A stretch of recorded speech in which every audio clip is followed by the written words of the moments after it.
Asap tebal mengepul dari sebuah gedung di kompleks perkantoran pemerintahan Kota Pekanbaru, Jumat sekitar pukul 11 siang. Api pertama kali muncul dari plafon lantai 5 ruang PUPR Kota Pekanbaru. Api kemudian membesar dan menjalar ke lantai 4 dan lantai 3.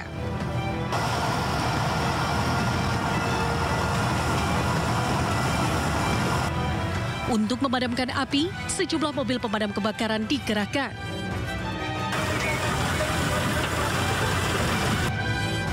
Petugas harus menggunakan kren karena gedung yang terbakar cukup tinggi.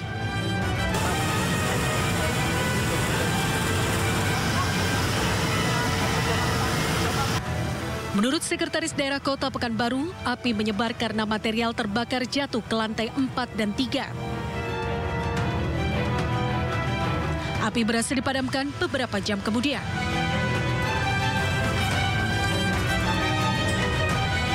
Belum diketahui secara pasti penyebab kebakaran, namun gedung perkantoran tersebut sedang dalam perbaikan AC dan pengecatan.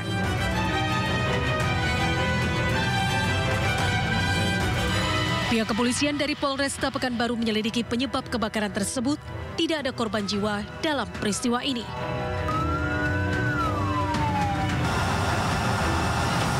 Dari Pekanbaru Riau, Indra Yosrizal, iNews melaporkan.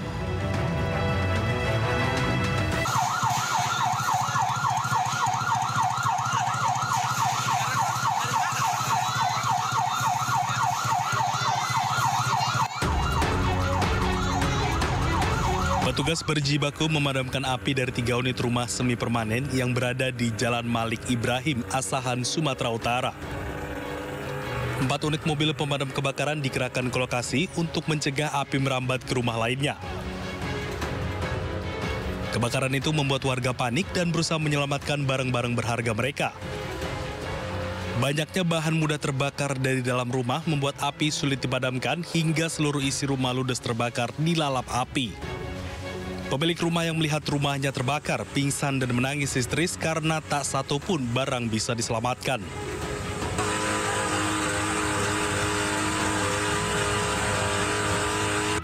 Diduga api berasal dari kompor salah satu rumah yang dijadikan kafe. Dalam waktu 1 jam, api berhasil dipadamkan petugas. Api dari rumah Bapak Eko. Informasinya lagi ngapain? Lagi masak. Masak. Meledak. Terus menyambar ke rumah ini, ke rumah sana. Dan 3 rumah. 3 rumah. Ada korban jiwa, Bu? Nggak ada. Materi juga ini, materi. Seperti yang di belakang kemarin. Tidak ada korban akibat kebakaran itu, namun kerugian ditaksir mencapai ratusan juta rupiah. Dari Asahan, Sumatera Utara, Ulil Amri, iNews melaporkan. Pemirsa, keributan berujung aksi saling pukul terjadi di Pulau Rempang, Batam. Puluhan warga terlibat bentrok dengan pekerja sebuah perusahaan hingga berujung luka-luka.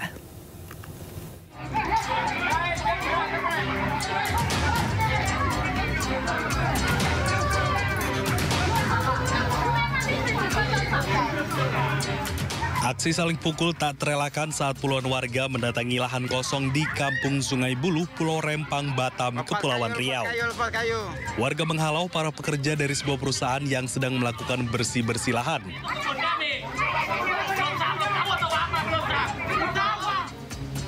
Akibat bentrokan itu, 3 orang dari pihak pekerja mengalami luka. Sementara warga juga mengalami luka, termasuk seorang wanita parubaya yang alami cedera di bagian tangan. Kejadian ini berawal saat pekerja sebuah perusahaan membersihkan sampah dari sebuah lahan milik perusahaan. Mengetahui hal itu, warga langsung mendatangi para pekerja dan langsung menyerang pekerja sambil mengklaim lahan tersebut.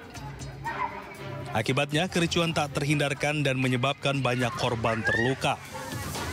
Beruntung polisi berhasil melerai kedua belah pihak dan mencegah keributan meluas. Ini merupakan miskomunikasi antara warga dan dengan pihak PT MEK. Nah, masing-masing pihak mengklaim lahan tersebut mereka mempunyai hak. Itu awal mula permasalahannya itu. Sehingga terjadilah, ya bisa kita katakan bentrok lah kedua belah pihak di lapangan. Saat ini, petugas gabungan masih menjaga ketat kawasan lahan tersebut. Sementara pihak yang terluka melaporkan kejadian itu ke aparat kepolisian. Dari Batam, Kepulauan Riau, Gusti Yenosa, iNews melaporkan. Polisi membantah ada motif asmara di balik pembunuhan gadis penjual gorengan di Padang, Pariaman, Sumatera Barat. Kapolda Sumatera Barat mengatakan motif pembunuhan murni karena tersangka berniat ingin memperkosa korban.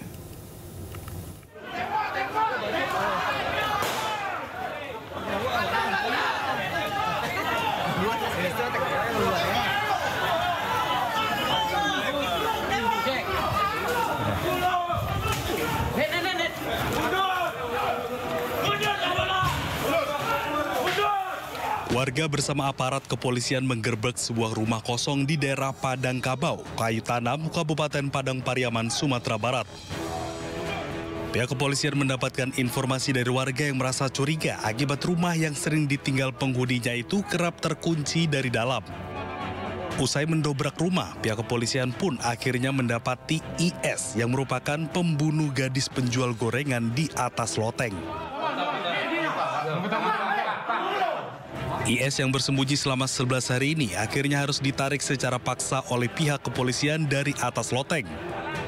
Polisi kemudian mengamankan tersangka ke Mapolres Padang Pariaman. Sementara itu, polisi membantah ada motif asmara di balik pembunuhan ini. Kapolda Sumatera Barat mengatakan motif pembunuhan murni karena tersangka berniat ingin memperkosa korban. Tujuannya adalah memperkosa. Jadi awalnya hanya ingin memperkosa. Tetapi dengan menyikapi itulah mungkin kita masih mendalami dari forensik lagi apakah di situ hanya pingsan atau kemudian meninggal karena tersangka pun tidak tahu. Yang pasti melihat saat 6 menit disekap itu untuk pernapasan itu kemudian tidak sadarkan diri, kemudian baru diseret ke atas 300 meter baru diperkosa di situ diambil. Sebelumnya diketahui, IS pernah beberapa kali masuk penjara karena sejumlah kasus berbeda.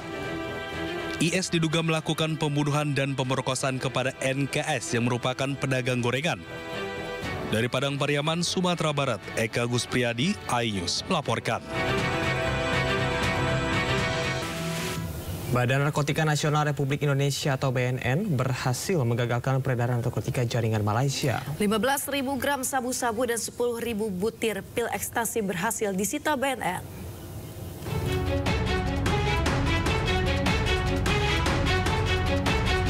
Badan Narkotika Nasional BNN berhasil mengamankan 3 tersangka pengedar narkoba jaringan Malaysia, AL, LAH, dan FH di wilayah Aceh.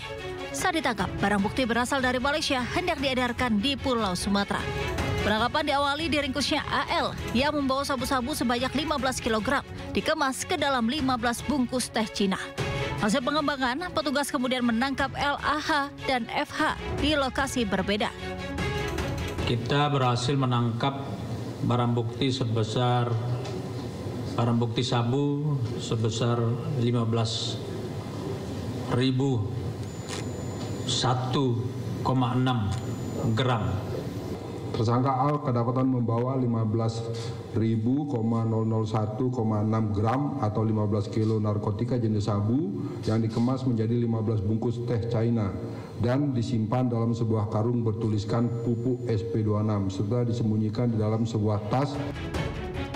Selain sabu seberat 15 kg, dari tangan tersangka juga ditemukan 10.000 butir pil ekstasi. Ketiga tersangka terancam pasal penyalahgunaan narkotika dengan ancaman hukuman mati atau seumur hidup. Dari Jakarta, Moharlin, iNews melaporkan. Anda kembali di Sido Today, pemirsa. Presiden Joko Widodo ditemani Ibu Negara meninjau dan juga mengecek langsung harga kebutuhan pangan di Pasar Dukuh Kupang, Surabaya, Jawa Timur. Dalam kunjungannya, Presiden Jokowi menyebut harga kebutuhan pangan terpantau masih normal.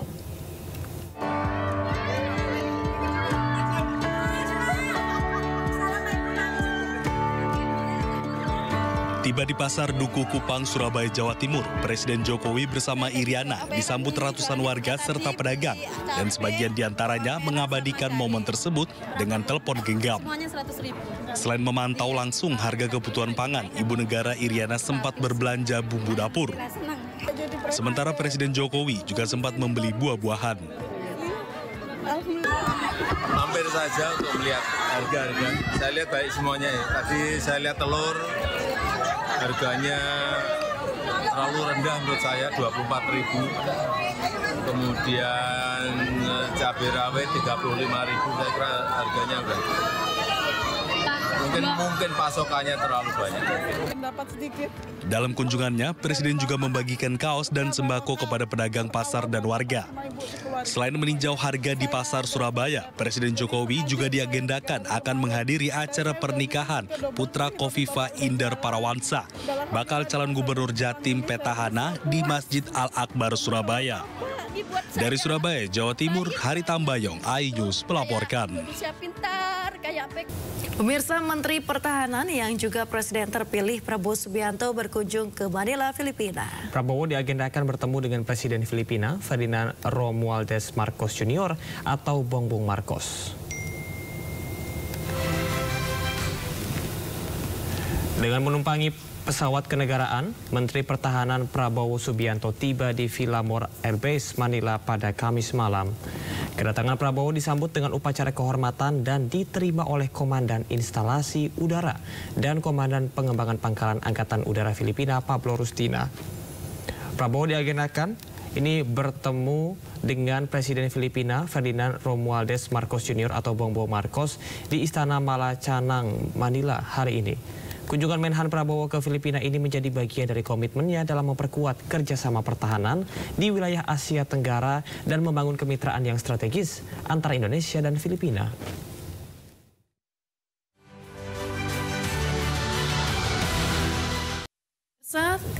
Menteri Pertahanan RI sekaligus Presiden terpilih Prabowo Subianto melakukan kunjungan kerja ke Filipina dan juga bertemu dengan Presiden Filipina Ferdinand Romualdez Marcos Jr. di Istana Malacanang, Manila.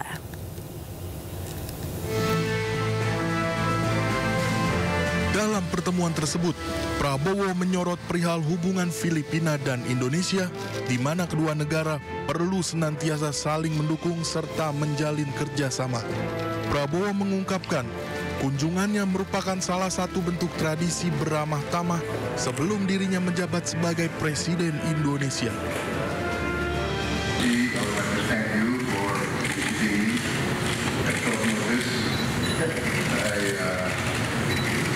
I came here today to pay my respects because I exactly 1 month from now, on the 20th of October, God willing, I will be inaugurated as President of Indonesia. We are about to celebrate our 75th year of relations this November, and I think your visit here today will certainly bring a new impetus to making the relationship between Indonesia and the Philippines stronger.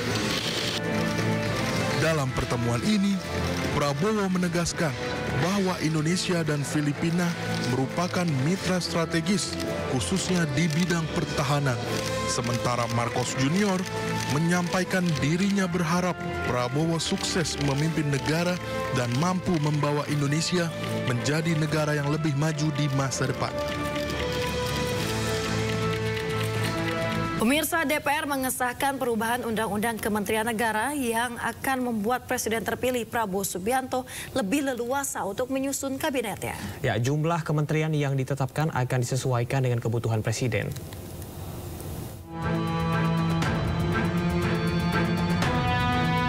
DPR mengesahkan perubahan Undang-Undang Kementerian Negara. Salah satu poin yang disahkan adalah pasal 15, yakni jumlah kementerian yang ditetapkan disesuaikan dengan kebutuhan Presiden. Artinya, tidak akan dibatasi hanya 34 institusi saja, bisa lebih. Dengan hasil ini, Presiden terpilih akan lebih leluasa menggunakan hak prerogatifnya, menyusun kriteria kabinet. Itu adalah hak prerogatif daripada Presiden terpilih. Nah, beliau pada saat ini memang berkonsentrasi untuk menuntaskan nomenklatur, menuntaskan jumlah, dan menuntaskan kriteria yang akan mengisi kabinet yang akan datang. Meski begitu, sejumlah pihak meyakini Prabowo Subianto tetap akan prioritaskan zakon kabinet atau kabinet dari kalangan ahli dan profesional. Pertama kali akan memprioritaskan bagaimana interdeliver ke rakyat gitu. Jadi untuk bisa menyajikan sebuah janji-janji politik, visi misi yang pernah dijanjikan itu, Pak Prabowo memprioritaskan apa yang dinamakan zakon kabinet tadi gitu. Tapi tetap saja, kabinet harus mendapat dukungan politik dari parpol pengusung. Mau tidak mau, seprofesional apapun kabinet yang dibentuk, kalau tidak mendapatkan dukungan politik, itu akan sulit. Sebelumnya, Presiden ke-6 Republik Indonesia Susilo Bambang Yudhoyono menyambangi Presiden terpilih Prabowo Subianto pada Kamis 19 September 2024. Pertemuan antara SBY dan Prabowo berlangsung tertutup selama 1 jam lebih. Nampaknya, kehadiran SBY di kediaman Prabowo juga kemungkinan berdiskusi mengenai kabinet ideal yang menyesuaikan dengan perubahan undang-undang. Lantas, apakah Presiden terpilih Prabowo Subianto sudah menyusun final kabinetnya? Tim Liputan iNews melaporkan. Pemirsa, Jakarta akan menerapkan jalan berbayar elektronik atau ERP secara bertahap di sejumlah kawasan dengan transportasi publik yang lengkap. Kebijakan tersebut diharapkan dapat menjadi salah satu solusi mengurai kemacetan.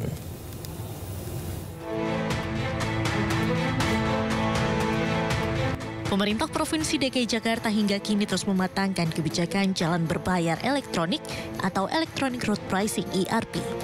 Rencananya kebijakan tersebut akan diterapkan secara bertahap pada kawasan dengan transportasi publik yang lengkap. ERP merupakan salah satu upaya untuk mengurangi kemacetan di Jakarta. Kebijakan ini nantinya akan mengatur penggunaan jalan pada kawasan tertentu agar tidak melampaui kapasitasnya. Sejumlah kawasan yang akan diterapkan kebijakan ERP diantaranya zona dengan transportasi publik yang sudah lengkap, seperti kawasan Sudirman Tamrin. Kemudian menyusul dari Lebak Bulus ke Ancol. Pada kawasan Sudirman Tamrin diketahui transportasi publik mulai dari Transjakarta, MRT, KRL hingga LRT sudah terintegrasi. Sementara untuk Lebak Bulus Ancol masih menunggu MRT fase 2 rute Bundaran HI Ancol rampung. Mekanisme ERP sendiri nantinya tiap kendaraan akan dipasangi perangkat elektronik onboard unit. Tarif ERP akan disesuaikan dengan waktu dan jarak tempuh berdasarkan hasil pengukuran dari perangkat onboard unit tersebut. Wacana penerapan ERP sebenarnya sudah berlangsung cukup lama dan dinilai bisa mengurangi kemacetan arus lalu lintas yang kerap terjadi di Jakarta. Kini kebijakan tentang ERP telah diusulkan menjadi peraturan daerah, tepatnya pada rancangan peraturan daerah tentang pengendalian lalu lintas secara elektronik yang diusulkan pada 9 Mei 2022 lalu. Tahapan peraturan tersebut sudah sampai dalam program pembentukan peraturan daerah dan masih dalam pembahasan. Tim iNews melaporkan. Pemirsa, Presiden Joko Widodo bercerita tentang adanya bisikan hati-hati digulingkan saat Indonesia hendak mengambil alih PT Freeport pada 2018 silam. Ya, hal tersebut diungkapkan Jokowi saat berbicara tantangan hilirisasi dalam pembukaan Kongres Ikatan Sarjana Ekonomi Indonesia di Surakarta, Jawa Tengah, Kamis kemarin. Kalian yang saya hormati, pada posisi normal, pada posisi dunia normal, kita tidak mungkin melakukan ini. Pasti akan dicegat oleh negara-negara maju. Pasti itu. Bahkan waktu akan mengambil Freeport saja, banyak yang membisiki kepada saya, Pak, hati-hati, Papua bisa lepas. Pak, hati-hati, Bapak bisa digulingkan. Pak, hati-hati. Jadi hilirisasi ini bukan barang yang gampang. Karena Freeport sendiri sudah 55 tahun beroperasi, nggak pernah mau membangun yang namanya smelter. Karena yang di sana itu bukan hanya tembaga. Ada barang yang lain yang harganya lebih tinggi, yaitu emas. Nah, nanti kita punya smelter sendiri di Gresik, tahu kita berapa ton emas setiap tahun yang hilang dari tanah air Indonesia selama 50-an tahun. Perkiraan saya per tahun mungkin 40 sampai 50. ton. Baru perkiraan, nebak-nebak. Tapi nanti kalau sudah berproduksi baru kita tahu betul, oh ternyata ada emasnya sekian ton per tahun.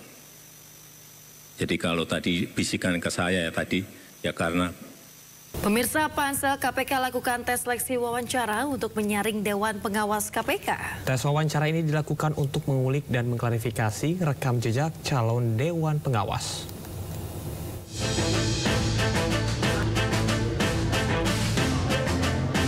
Panitia seleksi atau Pansel KPK terus melakukan tes wawancara terhadap 10 calon Dewan Pengawas KPK. Usai sebelumnya, Pansel juga telah melakukan wawancara terhadap 10 kandidat dewas lainnya. Dalam seleksi tahapan wawancara yang berlangsung di Gedung Kemensetnek, Jakarta, pencarian kandidat Dewan Pengawas KPK harus mampu mengembalikan citra kepercayaan publik terhadap KPK atas berbagai kasus yang menimpa selama ini. Tak hanya harus dikenal publik, sosok Dewan Pengawas KPK juga harus memiliki rekam jejak yang bersih.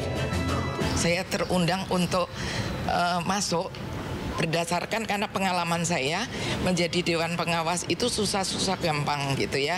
Tapi menurut saya mungkin saya bisa membantu, saya bisa berkontribusi untuk negeri ini, untuk KPK yang lebih kuat. Kaitan dengan soal peran Dewan Pengawas, kompleksitas tugas Dewan Pengawas dan dinamika Dewan Pengawas dengan pimpinan KPK yang selama ini terjadi. Yang jelas kita ingin terus mengembalikan kepercayaan publik yang salah satunya dengan revitalisasi peran Dewan Pengawas. Dalam tahap tes wawancara Pansel KPK bakal memilih 10 orang terbaik dengan penilaian. Dengan penilaian seputar komitmen, rekam jejak, latar belakang, dan visinya untuk KPK di masa depan. Setelah 10 orang lulus tes wawancara, panitia seleksi bakal melaporkan daftar tersebut ke Presiden Joko Widodo pada pekan pertama Oktober mendatang. Presiden Jokowi akan menyerahkan 10 nama itu ke DPR untuk dipilih 5 orang sebagai pimpinan KPK yang baru. Dari Jakarta, Salam Rahmat, Ahmad Putra, News melaporkan. Pemirsa, Menteri Energi dan Sumber Daya Mineral memastikan tidak ada pembatasan BBM bersubsidi pada 1 Oktober mendatang. Ya, langkah ini menyusul isu pembatasan BBM subsidi jenis solar dan Pertalite pada 1 Oktober mendatang.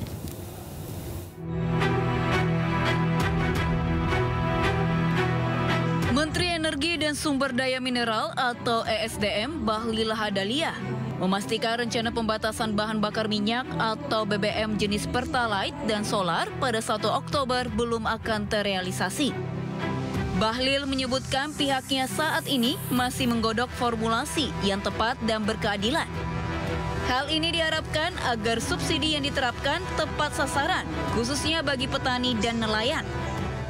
Subsidi sampai sekarang kita masih bahas agar betul-betul aturan yang dikeluarkan itu mencerminkan keadilan. Apa yang saya maksudkan keadilan? Targetnya adalah bagaimana subsidi yang diturunkan BBM itu tepat sasaran. Jangan sampai tidak tepat sasaran. Formulasinya seperti apa? Harus sampai di tingkat petani, nelayan. Nah, karena itu sekarang kita lagi godok. Yang insya Allah tidak, ya nanti kalau sudah selesai saya kabari.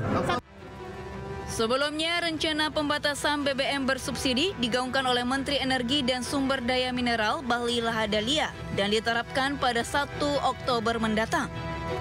Di mana saat itu Bahlil memastikan pihaknya tengah menyusun aturan, khususnya peraturan menteri terkait pembatasan BBM subsidi tersebut. Dari Jakarta, Ade Firmansyah, iNews melaporkan. Pemirsa, pemerintah Provinsi Jakarta kembali melakukan uji coba makan bergizi gratis di tingkat sekolah dasar pada hari Jumat siang. Ya, untuk satu boxnya, setiap murid mendapatkan 1 porsi nasi dengan lauk bandeng presto, telur, sayur, dan buah jeruk yang harganya senilai Rp25.000.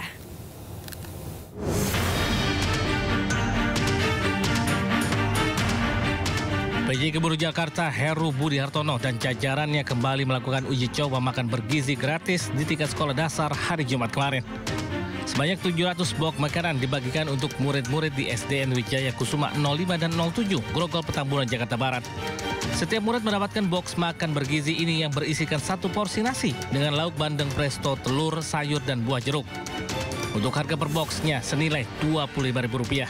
Gratis bergizi bagi anak-anak didik kita di SD 0507 sebanyak 700 box, 750 box, dan menunya nasi, ikan presto bandeng, sayur, telur dadar, jeruk. Dari hasil pantauan kita, semua menu ada anak-anak didik kita menyukainya. Namun sayangnya box makanan bergizi tersebut tidak ada susu. Alasannya pihak Pemda Daerah Khusus Jakarta saat ini fokus dengan menu yang mudah dan disukai anak-anak. Dari Jakarta, Faisal Rinaldi, Wildan Aulia, Anyus melaporkan. Pemirsa, tidak kuat menanjak, mobil odong-odong penuh penumpang anak-anak di Tangerang terguling. 2 bocah luka-luka dilarikan ke rumah sakit. Odong-odong raga ke. Bulan odong-odong jalan ya. Ya tuh, di lumur sumur ya tuh. Aduh, wah masa Allah. Kecelakaan mobil odong-odong hingga terguling ini terjadi di Jalan Menanjak di Kecamatan Sindang Jaya, Kabupaten Tangerang, Banten. Akibatnya sejumlah anak-anak penumpang odong-odong menangis histeris. Warga di sekitar lokasi sempat panik. 2 orang terluka dilarikan ke rumah sakit. Odong-odong mengalami kecelakaan akibat tak kuat saat akan melintasi jalan menanjak. Odong-odong hilang kendali, tiba-tiba mundur dan terguling. Lokasi disebut warga rawan kecelakaan karena kondisi jalan yang menanjak, berbelok dan rusak. Nah, setelah itu dia tidak kuat menanjak, kemudian odong-odong ini kembali berbalik turun, membuang ke kanan, nabrak tebing. Karena dorongan dari turun itu, akhirnya mobil terbalik. Nah, saat terbalik itu ada korban, pengemudi sama anak yang sedang dibawa ke rumah sakit. Setelah berhasil dievakuasi, mobil odong-odong dibawa pemiliknya. 2 orang penumpang yang terluka masih dalam perawatan di rumah sakit. Pemirsa, mobil angkutan umum milik Pemkot Surabaya terjun ke sungai setelah menabrak pembatas jalan. Ya, sopir hilang kendali setelah pengendara motor memotong laju angkot.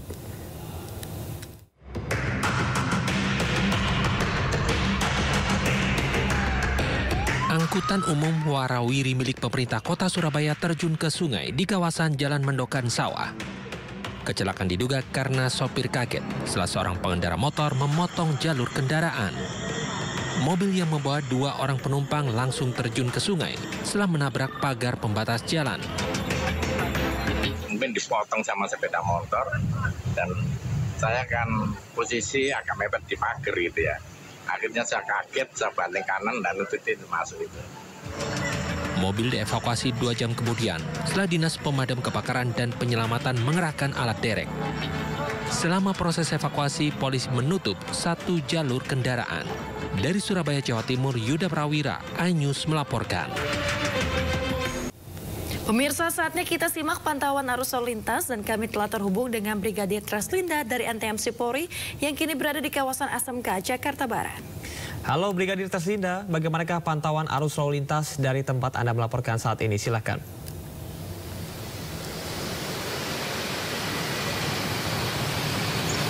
Ya, baik, terima kasih Camar dan juga Yasmin di studio. Saat ini arus lalu lintas di kawasan ini masih terbilang normal dari berbagai arahnya. Namun prediksi kami peningkatan volume di kawasan ini, maksud kami peningkatan volume kendaraan di kawasan ini akan terus terjadi. Mengingat kawasan ini merupakan jalur arteri yang dilintasi kendaraan yang akan mengarah ke arah Ancol maupun ke arah Pantai Indah Kapuk. Kemudian juga kendaraan yang akan mengarah ke Tanah Abang ini merupakan pusat-pusat perbelanjaan dan juga pusat-pusat wisata yang menjadi pilihan masyarakat di hari libur akhir pekan. Untuk itu kami harapkan Anda untuk selalu berhati-hati, kemudian ikutilah arahan dan petunjuk petugas kami yang berada di lapangan, mengingat saat ini sudah ada anggota kami di lapangan yang mengatur jalannya arus lalu lintas. Arus lalu lintas dari arah Tanah Abang ataupun dari arah yang akan mengarah ke arah Pantai Indah Kapuk ataupun ke arah Ancol saat ini dalam keadaan ramai, cenderung tersendat di antrian trafik layak. Begitupun dengan arah sebaliknya dari arah Pantai Indah Kapuk ataupun Ancol yang akan mengarah ke arah Tanah Abang saat ini dalam keadaan ramai, cenderung tersendat di antrian trafik layak. Antisipasi angkutan umum yang menaikkan dan menurunkan penumpang di median jalan, kemudian aktivitas masyarakat juga di pasar ASMK ini yang perlu diantisipasi juga bagi para pengguna jalan, di mana hal ini juga menjadi salah satu persendatan kendaraan untuk kendaraan yang akan mengarah ke arah Pasar ASMK. Kemudian untuk arus lalu lintas yang akan mengarah ke arah wisata Kota Tua pada pagi hari ini masih dalam keadaan ramai lancar. Namun antusias masyarakat yang akan mengarah ke arah Kota Tua pagi ini sudah mulai terlihat. Untuk itu kami harapkan pengguna jalan untuk mengantisipasi masyarakat yang berlalu lalang di kawasan ini. Kemudian Yasmin dan juga Camar, kami membacakan juga data IRSMS Korlantas Polri pada 1x24 jam terjadi 258 kasus laka lantas dengan rincian 35 meninggal dunia, 33 luka berat dan 311 luka ringan. Dari 258 kasus laka lantas tersebut 76% didominasi oleh kendaraan roda 2. Faktor penyebab laka lantas dikarenakan gagal saat menyalip dan kendaraan di luar jalur. 32 laka terjadi di rentang waktu pukul 6 hingga pukul 9. Hal ini yang perlu menjadi perhatian kita bersama, di mana pengendara roda 2 ini sering menjadi pelaku maupun korban laka lantas itu sendiri. Untuk itu bagi Anda pengendara roda 2 untuk selalu menggunakan helm standar SNI. Serta kami harapkan Anda untuk tidak kebut-kebutan di jalan. Hal ini sangat berbahaya bagi diri Anda juga pengendara lainnya. Tertib berlalu lintas menyelamatkan anak bangsa. Untuk mengupdate informasi-informasi seputar arus lalu lintas terkini, kami siap melayani Anda di 15669 ataupun melalui SMS center kami di 9119. Yasmin dan juga Camar, kembali ke Anda, silakan. Ya baik, terima kasih Brigadir Traslinda melaporkan langsung dari kawasan ASMK Jakarta. Selamat bertugas kembali dan salam presisi. Pemirsa, Pramono Anung menangis saat mengikuti perpisahan dengan seluruh pejabat dan juga pegawai sekretariat kabinet pada Jumat pagi. Ya, Mensesnek Pratikno ditunjuk sebagai PLT Menteri Sekretariat Kabinet menggantikan Pramono Anung hingga akhir masa jabatan.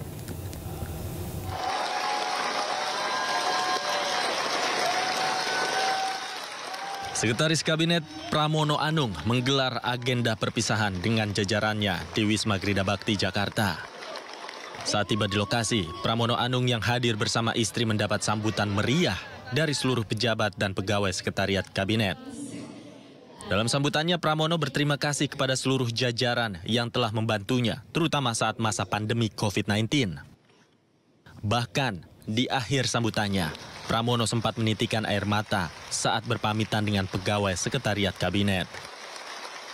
Jadi saya selama 2 periode memimpin Seskap ini, saya sangat dekat dengan seluruh staf, karyawan, para pejabat di lingkungan Seskap, dan memang saya bekerja untuk memberi hati dan juga sekaligus merubah paradigma yang ada. Seskap sekarang ini sudah menjadi lembaga yang sangat disegani, dihormati, karena sebagai kantor pembantu presiden yang utama, untuk presiden sebagai kepala pemerintahan, hampir semua keputusan-keputusan penting alhamdulillah bisa dijalankan, disampaikan secara baik. Dan yang paling penting adalah kultur kerja yang di internal itu kultur kerja yang fighter, berbahagia, tetapi tidak pernah ada keterlambatan. Surat pengunduran diri Pramono Anung dari jabatannya sebagai sekretaris kabinet telah ditandatangani Presiden Jokowi pada 19 September yang lalu.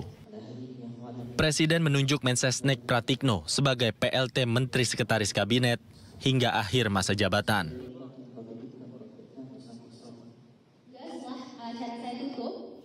Pemirsa, bakal calon gubernur Ridwan Kamil berdialog dengan warga saat mengunjungi warung makan gratis di kawasan Tanjung Priuk, Jakarta Utara. Ya, mantan gubernur Jawa Barat tersebut berjanji membantu warga mendapatkan modal kerja hingga memperhatikan kesejahteraan guru ngaji.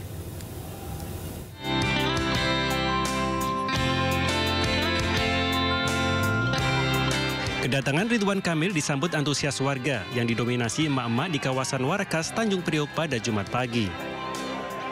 Bakal calon gubernur dari Koalisi Indonesia Maju itu meninjau program makan siang gratis di Posko MT Center. Posko ini menyediakan makan siang gratis Jumat Berkah pada setiap hari Selasa, Rabu, dan Jumat. Sembari menemani warga yang sedang makan, RK mendengarkan banyak keluhan yang disampaikan warga. Di antaranya warga yang ingin kemudahan kredit untuk modal usaha, warga yang tidak mendapatkan bansos karena tidak terdata, hingga masalah kesejahteraan guru ngaji. Tadi saya hitung ada hampir 12 curhatan warga ya, dari mulai datanya tidak terdata untuk dia dapat bantuan dari negara, dari mulai guru ngaji tolong diberi kesejahteraan, dari mulai warga yang sebenarnya nggak mau jadi pengangguran tapi kalau dimodalin kerja buat beli jual beli air minum ternyata dia mau. RK yang berpasangan dengan Bacawagup Suswono berjanji akan fokus kerja untuk masyarakat kelas bawah. Dengan bekal pengalaman sebagai wali kota Bandung dan gubernur Jawa Barat, RK optimis bisa mengatasi permasalahan masyarakat di Jakarta bila terpilih sebagai gubernur Jakarta periode 2025-2030. Dari Jakarta, Sahriza Zanki, Dede Rusdi, iNews melaporkan. Pemirsa, sementara bakal calon wakil gubernur Jakarta dari PDI Perjuangan Rano Karno tidak mau ketinggalan untuk bertemu langsung dengan warga. Ya, Rano Karno bersilaturahmi ke perguruan silat dan menjanjikan silat Betawi menjadi ekstrakurikuler sekolah-sekolah di Jakarta.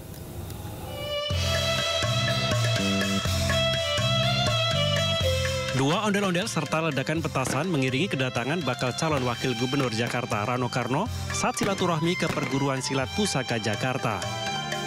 Di depan perguruan silat, Rano Karno disambut kesenian berbalas pantun dan unjuk kebolehan silat yang biasa dilakukan saat acara adat pernikahan warga Betawi. Selain bertemu dengan tokoh perguruan silat, Rano Karno sekaligus menyapa warga sekitar dan mendengarkan aspirasi masyarakat.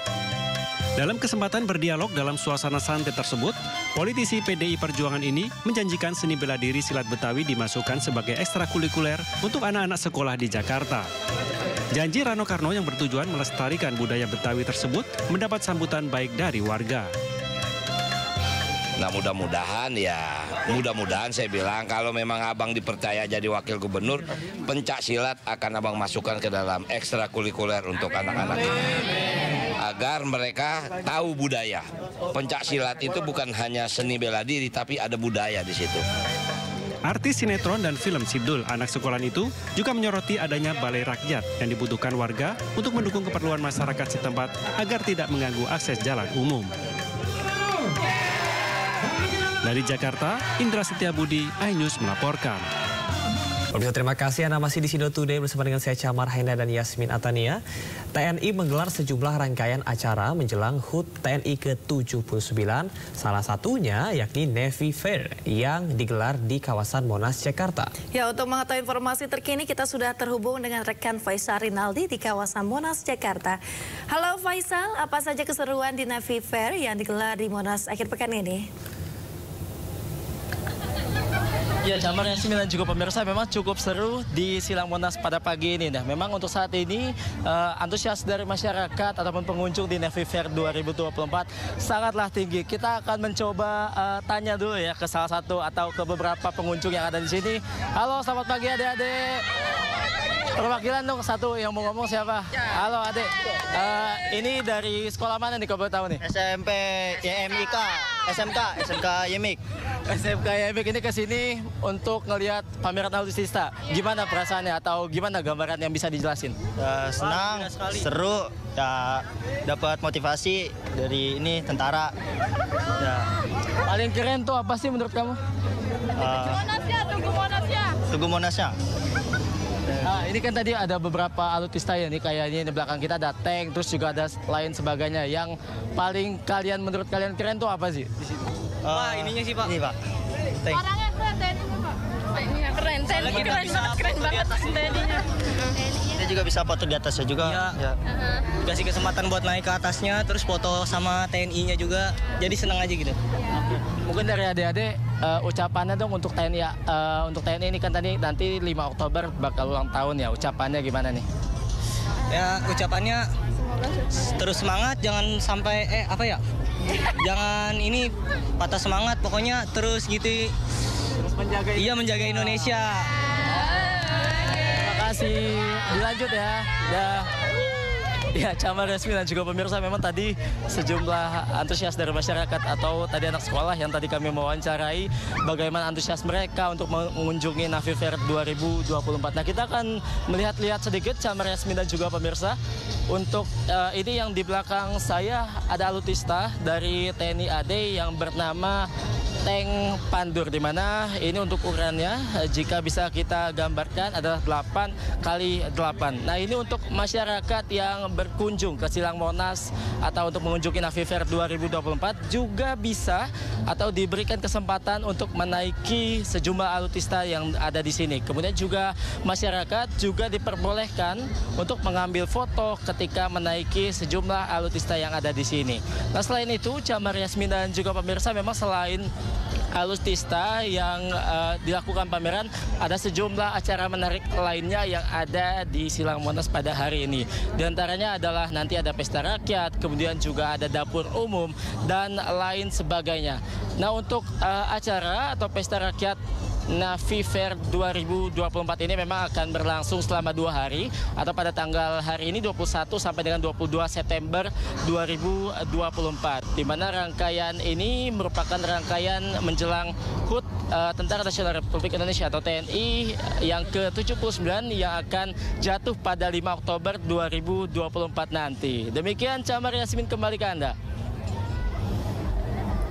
Ya baik, terima kasih rekan Faisal Rinaldi melaporkan dari kawasan Monas, Jakarta. Selamat bertugas kembali.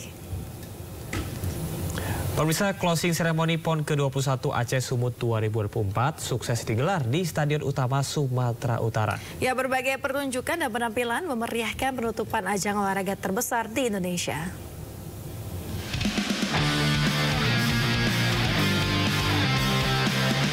Setelah melalui serangkaian pertandingan dan kompetisi sengit yang melibatkan ribuan atlet setanah air, PON ke-21 Aceh Sumut 2024 mencapai puncaknya.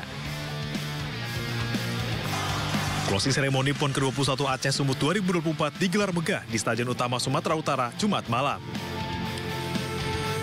Tak hanya disaksikan masyarakat luas, closing ceremony juga dihadiri Menko PMK Muhadjir Effendi serta sejumlah pejabat negara. Pertunjukan budaya yang memukau, tarian multi etnis, hingga pesta kembang api memberiakan upacara penutupan perhelatan olahraga terbesar di Indonesia ini. Tak ketinggalan, penampilan artis ibu kota mampu menyihir para penonton, baik yang hadir langsung maupun dari layar kaca. PON ke-21 Aceh Sumut 2024 tidak hanya menghasilkan medali dan prestasi, namun juga kenangan tak terlupakan bagi para atlet, pelatih, dan penonton yang terlibat. Kesuksesan PON ke-21 Aceh Sumut 2024 diharapkan menjadi inspirasi bagi provinsi-provinsi lain yang akan menjadi tuan rumah PON selanjutnya. Kedepannya, PON juga diharapkan terus memupuk semangat persatuan, sportivitas, dan kebanggaan nasional di antara para atlet dan masyarakat Indonesia dari Sabang sampai Merauke.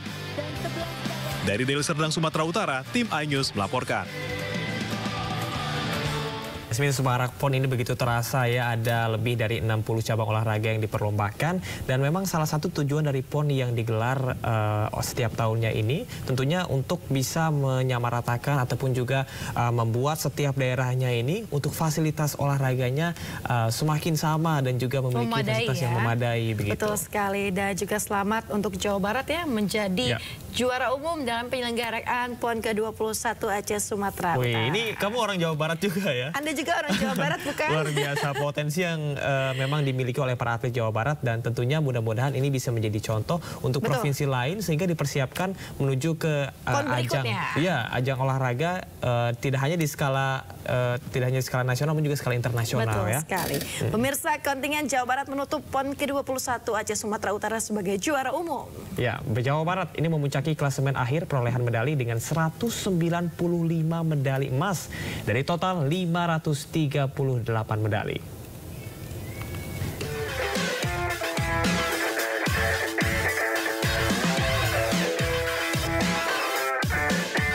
Kontingen Jawa Barat menutup PON ke-21 Aceh Sumut sebagai juara umum. Tim Jabar unggul dari pesaing kuatnya kontingen Jakarta dan Jawa Timur. Jawa Barat memuncaki klasemen akhir perolehan medali dengan 195 medali emas dari total 538 medali. Sedangkan Jakarta harus puas dengan posisi runner-up dengan 184 medali emas dari total 479 medali. Jawa Timur menutup PON kali ini di peringkat ketiga dengan 145 medali emas dari total 425 medali. Ini menjadi ketiga kalinya secara beruntun Jawa Barat keluar menjadi juara umum PON. Pada 2 edisi sebelumnya di kandang sendiri dan di Papua, kontingen Jawa Barat juga keluar sebagai yang terbaik. Tim Liputan iNews melaporkan. Pemirsa, Pantai Torohudan yang berada di Gunung Kidul, Yogyakarta kerap menjadi referensi wisata untuk mengisi liburan. Ya, pesona hamparan pasir putih serta deburan ombaknya menjadi daya tarik tersendiri bagi wisatawan.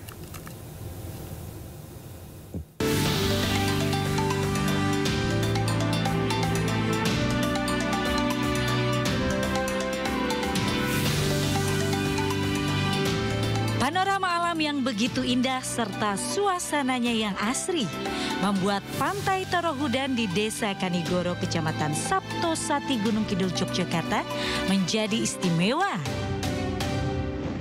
Dengan jarak sekitar 50 km dari pusat kota Yogyakarta atau sekitar 1 jam 30 menit menggunakan kendaraan pribadi, pengunjung sudah tiba di lokasi. Pantai Torohudan merupakan pantai yang masih sepi sehingga pas menjadi tempat wisata untuk menghabiskan waktu bersama keluarga tercinta. Selain itu, ombak di pantai ini pun juga bersahabat bagi si kecil yang suka main air. Jika beruntung, Anda dapat menikmati keindahan biota laut yang terbawa oleh gelombang yang berada di bebatuan karang.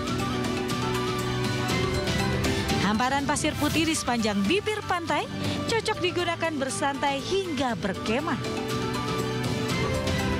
Tanggapannya Mbak setelah sampai di pantai ini seperti apa? Bagus, walaupun weekend tapi masih bagus, nggak banyak orang. Yang paling bagus dari pantai ini apa sih Mbak? Pasirnya Mas, saya suka sama pasirnya. Terus untuk suasana sendiri di Pantai Torohudan ini seperti apa? Nyaman, enak buat. Tak perlu khawatir kehabisan biaya sebab tiket masuk ke kawasan pantai ini sangatlah murah, yakni hanya Rp8.000 per orangnya. Itu pun pengunjung sudah dapat menikmati sejumlah pantai lainnya meliputi Pantai Ngerenehan dan juga Pantai Ngobaran. Dari Gunung Kidul, Yogyakarta, Kismaya Wibowo, iNews melaporkan.